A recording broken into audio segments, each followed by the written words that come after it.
어제 박근혜, 이재용 두 사람에 대한 대법원 판결이 있었는데요. 흔히 국정농단 사건이라고 말하는 최종심 판결에서 끝을 내지 않고 사건을 돌려보냈습니다. 파기환송을 했다는 거죠.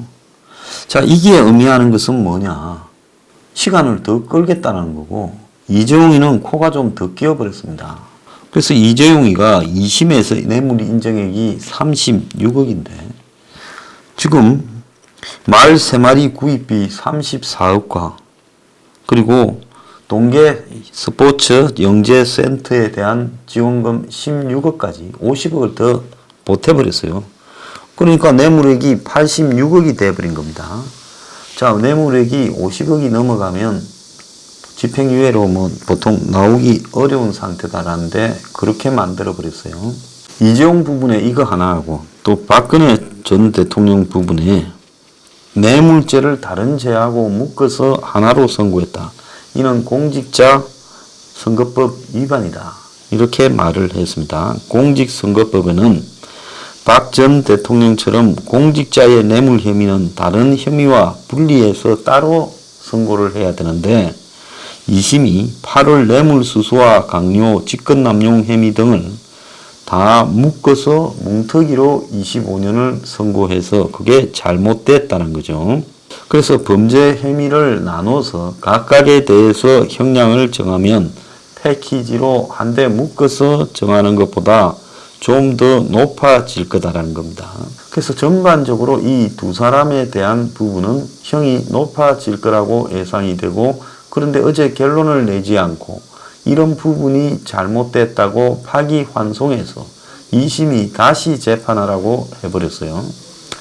자, 어차피 박 전 대통령이야 너 마음대로 해라고 재판에 응하지도 않고 있으니까 지금 25년이 250년이 돼도 신경 안 쓸 부분이지만, 이재용이야 뇌물 준 돈이 법원에서 판단은 회사에서 횡령해서 뇌물을 줬는데, 그런데 횡령액이 50억이 넘어가면 판사가 재량으로 형을 깎아주지 않는 한 집행유예가 안 되게 돼 있고 실행이 되게 돼 있다는 거예요. 그래서 판사가 총대를 봐줘야 가능하다는 겁니다. 자, 그래서 다들 걱정을 많이 해요. 그래서 어제 제가 이재용이 걱정을 왜 당신이 합니까?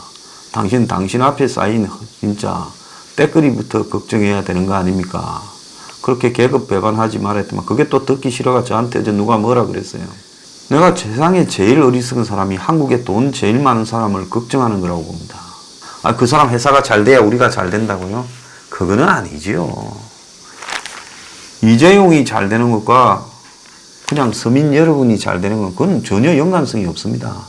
과거에 70년대, 80년대는 삼성이 잘 되면 일자리도 늘어나고 우리도 잘 되지만, 이제는 삼성이 잘 되면 삼성에 다니는 사람 일부가 잘 되지, 삼성이 잘 됐다고 그것이 한국 사회에 파급 효과는 있지요. 그렇지만은 궁극적으로 여러분 삶이 나아질 거는 별로 없다라는 겁니다.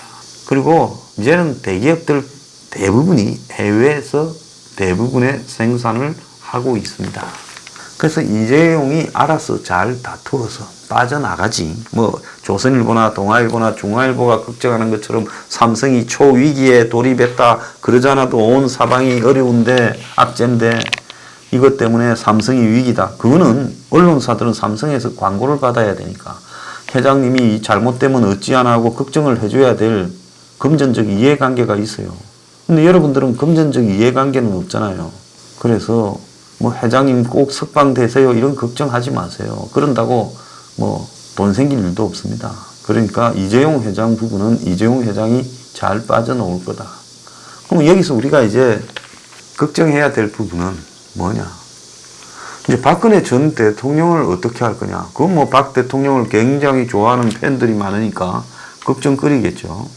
근데 이 부분은 저는 이렇게 생각합니다. 문재인이 총선 전에는 풀어줍니다. 그럼 왜 지금 안 풀어줬냐? 지금 총선 몇 달 남았어요? 8개월 남았잖아요. 지금 풀어주면 이 세를 너무 많이 얻어버릴 수가 있죠. 혹 잘못하면. 문정권을 몰아내는 새와 이게 결부되면요. 그 다음에 지금 야권을 좀 교란시켜서 이제 친박 세력들을 좀 이렇게 자체적으로 새를 형성하게 하려 해도 지금은 너무 많이 남아서 불확실성이 있을 수 있다. 딱 가장 좋은 타이밍은 한 4, 5개월 남겨놓고 풀어주는 겁니다. 그럼 2심 파기환송이 언제쯤 열릴 거냐? 제가 볼 때 한 3, 4개월 안에 2심 파기환송 재판이 열리지 않겠습니까? 지금 뭐 실무적으로야 법적으로 다투어야 될 것 다 다퉜지 새로 뭐 이야기할 것도 없잖아요. 자, 이 정권의 대법원이 뭐 과연 정권과 관계없이 하겠어요? 검찰은 이번에 반항을 하면 했지만 그러면 대법원이 지금 정권에서 원하는 부분이 좀 있을 거예요. 자, 사회 분위기상 어쨌든 지금 좌파 세력을 단결시켜야 되니까 이재용과 박에 대해서 단죄하는 모양을 더 강화하고 그래서 자신들의 행동이 떳떳하다고 더 해놔야 되고 그 다음에 이재용은 지금 삼성 바이오로직이니 관련 여러 사건이 진행되고 있잖아요. 이거하고 별도로요. 그러니까 경영권 승계하고 관련되는 부분과 또 이재용의 재판을 둘이 좀 맞춰야지요. 속도를요. 그래서 이재용의 공포감이 크게 만들면 만들수록 삼성에서 현 정권이 원하는 게 더 잘 얻어질 수 있지 않겠습니까? 자꾸 저러는 거 보면 삼성한테 뭐 원하는 게 좀 많은 것 같아요. 그래서 현 정권이 삼성이 하기를 바라는 뭔가를 더 압박하기에 좋은 환경을 만들어 놨다. 그리고 이제 박 전 대통령은 어차피 본인이 뭐 빨리 나가나 늦게 나가나 별 신경도 안 쓰니까 몇 달만 더 있어서 이래 된 거죠. 그래서 올 한 11월 달쯤에 2심으로 파기환송된 재판 결과가 나와가지고 밖으로 나오게 되면 딱 시간이 타이밍이 매우 절묘한 타이밍이 되어서 지금 보수 야권에 굉장한 또 뭐랄까요? 지금 무슨 통합을 하자고 저거들끼리 이런저런 모임들을 많이 하고 있지 않습니까? 그런데 막판에 보수 야권에 굉장한 혼란이 한번 벌어지도록 그 타이밍을 보고 있다. 저는 그렇게 생각합니다. 조선일보도 박근혜 총선 전 사면 이것이 재판 시간표에 따라서 선거판에 요동을 치게 될 거다.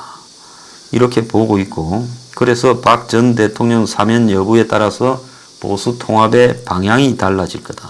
여권이 보수 분열을 겨냥해서 총선 앞두고 박 전 대통령을 풀어줄 거다. 뭐 그건 다 아는 이야기인데 지금은 그럼 총선 앞둔데 왜 안 풀어주나? 너무 많이 남았다는 거죠. 그리고 지금 야권이 어디로 방향이 어떻게 형성될지 모르니까 한 서너 달 더 보고 하자. 지금 그렇게 했다고 봐야 되는 거예요. 그리고 연동형 비례대표제 부분이 되고 있으니까 아마 이걸 가지고 보수 야권의 분열을 갖다가 초래할 가능성도 있다. 그렇게 봅니다. 자, 유시민이 서울대 학생들에게 뭐라 했습니다. 한국당의 냄새가 난다. 그림자가 어른거린다. 또 왜 마스크 쓰고 하냐. 자, 과거에 학생운동을 했던 유시민은 서울대 복학생협의회 회장일 때 그때 저 대학 다닐 때입니다. 벼락치를 잡았다 해가지고 아닌 무고한 사람을 경찰 벼락치라고 폭행해서 그것 때문에 그 깜빵에 또 갔다 왔었습니다. 그래서 그거 유명한 사건이죠. 그런데 그때도 유시민은 섣부르게 단정을 해서 큰 좀 실수를 했습니다. 자, 그러면서 그는 구속이 되었을 때 항소 이유서를 또 문학적으로 썼다 해서 그걸로 떴지요. 자, 그런데 어쨌든 그때 벼락치가 아니었습니다. 또 벼락치라 하더라도 강금 폭행을 해서는 안 되지요. 그러지 않습니까? 누구도 이 학생이 설사 벼락치라 하더라도 뭔 죽을 짓을 했다고 강금 폭행을 합니까? 근데 벼락치가 아닌 걸로 결정이 났습니다. 자, 경솔한 일을 했는데요. 지금 그로부터 유시민 나이가 한 40년이 더 지났습니다. 자, 그러면 유시민이 이번에 학생들의 집회에 대해서 그 뒤에 한국당이 공작한다고 서울대 학생들이 총학이 나서서 촛불 집회할 수도 없고 보수 중에 이런 서울대 학생에게 촛불 집회하라고 영향력을 행사할 사람도 없습니다. 우리 보수 수준이 그 정도 안 되지요. 그러면 유시민은 이 집회를 하는 학생들의 입장과 의도에 대해서 선배로서 이해한다고 하고 그냥 굳이 한마디 할 것 같으면 조국과 관련되는 사실관계에 의문도 있다. 이 정도로 하고 말 것이지. 자기 묵고 살기 위해서 굳이 입을 떼야 된다면 말입니다. 이럴 때는 안 떼는 게 최상이죠. 김부겸이까지 입을 떼고 나선 걸 보니 이재명이기도 하고 여기서 입을 안 떼면 아마 차기 주자 되는데 어려움이 많다고 청와대 지시가 내려온 것 같아요. 그런데 자유한국당 손길이 어른거린다고 비판을 한 유시민에 대해 서울대 총학생회는 대학생들의 문제의식에 전혀 공감하지 못하는 것 같다고 오늘 입장을 밝혔습니다.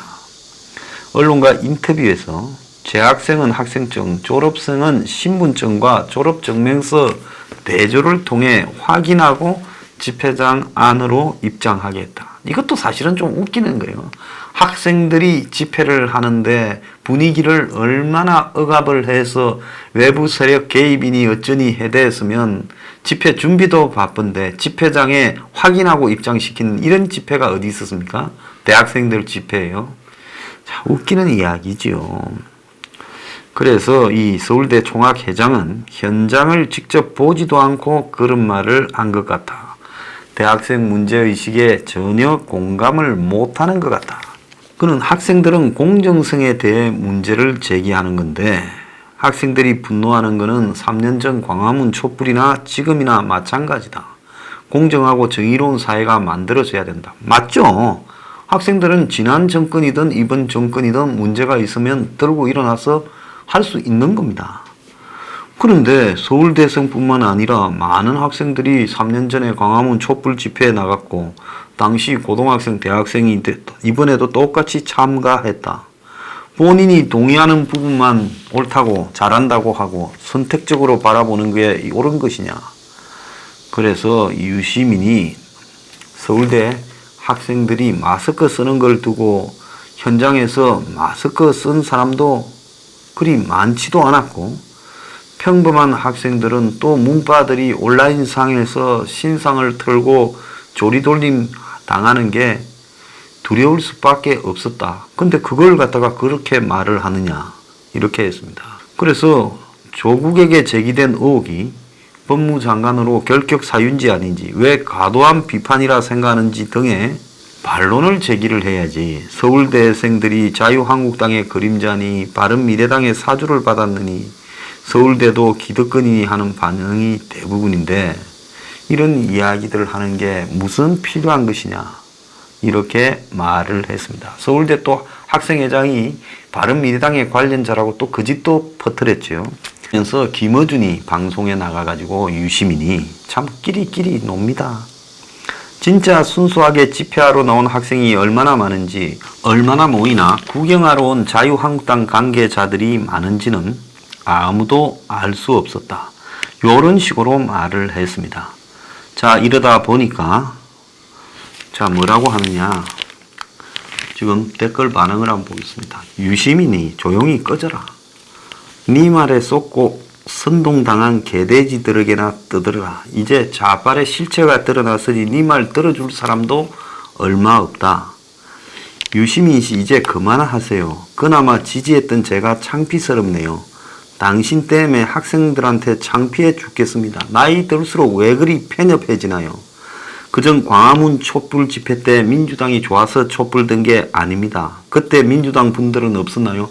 그때 너네들은 광화문 촛불 집회에 다 와서 앉아놓고 이제 한국당인이 어떤 이야기 하느냐는 겁니다. 학생들은 한국당을 지지해서 촛불 든 게 아니다. 본질을 직시하세요. 당신이 한 말처럼 정치하지 말고 제발 조용히 지내세요. 본인이 뭐라도 되는 양 그러지 말고 당신 같은 학생들 때문에 학생들한테 미안해 죽겠습니다.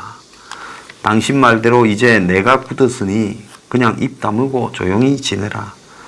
자, 이런 겁니다. 선택적 정의, 아무것도 잘못한 게 없다는 말에 동의하지 않는다. 법에 문제가 없다고, 그 법적인 문제가 없다고.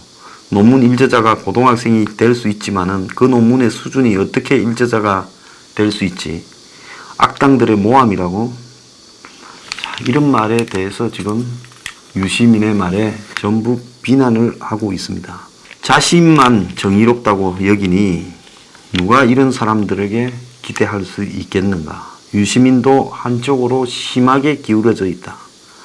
자, 그래도 그동안 좀 합리적인 사람이라고 생각한 기대를 접는다. 문재인을 열렬히 지지했고 나름 진보라고 살아온 나에게 실망감을 안겨주는구나. 자, 지금 좌빨들, 친문들, 그리고 진보 지지자들이 스스로 떠나고들 있습니다. 막 떠나고 있어요. 유시민이 떠들어 줄수록 다른 지금 치어리더들이 떠들수록 좌파에 대한 한멸은 더 깊어질 겁니다. 더 열심히 떠들기 바랍니다.